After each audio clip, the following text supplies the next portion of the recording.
सम्पूर्ण साथीहरुमा नमस्कार। आज म एउटा चाहिँ एकदमै उपयोगी भिडियो बनाइरहेको छु। यो भिडियो चाहिँ खास गरेर चाहिँ स्टुडेन्टहरु चाहिँ अरुको लागि जुनसुकै लेभलको जो चाहिँ रिसर्चमा चाहिँ इन्ट्रेस्टेड हुनुहुन्छ, जसलाई चाहिँ रिसर्च आर्टिकलहरु चाहिन्छ अनि तपाईले चाहिँ डिटेल दिएर चाहिँ सर्च गर्नुभयो भने हैन, गुगल स्कलरले पनि एउटा एआई सर्चिङ टुल बनाएको छ, जसले चाहिँ तपाईले चाहिँ जति डिटेलमा दिनुहुन्छ त्यति राम्रो सर्च गर्छ। तर सर्टकटमा पनि तपाईले चाहिँ टाइटलहरु अथवा एउटा स्पेसिफिक किवर्डहरु दिनुभयो भने चाहिँ यसले चाहिँ राम्रो सर्च गरिदिन्छ। म यसको चाहिँ यो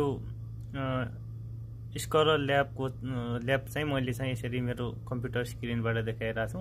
यहाँनिर तपाईले चाहिँ यहाँनिर देख्नुहुन्छ, त्यो छुट्टै सर्च गरे पनि देखिन्छ, तर यहाँनिर अलरेडी चाहिँ यो यहाँनिर यसरी खोल्न सकिन्छ। मेरो यहाँ एक्सटेन्सनमै छ।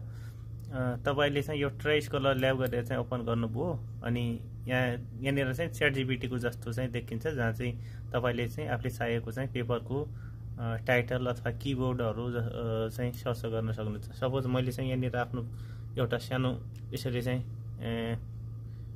कपी गरे अनि यसले चाहिँ सर्च गरे भने चाहिँ यसले चाहिँ केही समय लिन्छ अनि यसरी चाहिँ सर्च गर्छ। यहाँ पेपरहरु चाहिँ देखिन लागि पेपरलाई चाहिँ यसले स्पेसिफिकली चाहिँ यो जस्तो ओईआर परफर्मेन्सको लागि भनेर मैले चाहिँ सर्च गरेको थिएँ। ओईआर को चाहिँ जस्तो यो चाहिँ वाटर स्प्लिटिङको पेपर हो, जहाँ चाहिँ ओईआर को लागि चाहिँ ओभर पोटेन्शियल चाहिँ करेन्ट डेन्सिटी अनुसार चाहिँ कति छ त्यो देखाएको छ अनि यसको स्टेबिलिटी पनि कति छ भनेर चाहिँ देखाएको छ।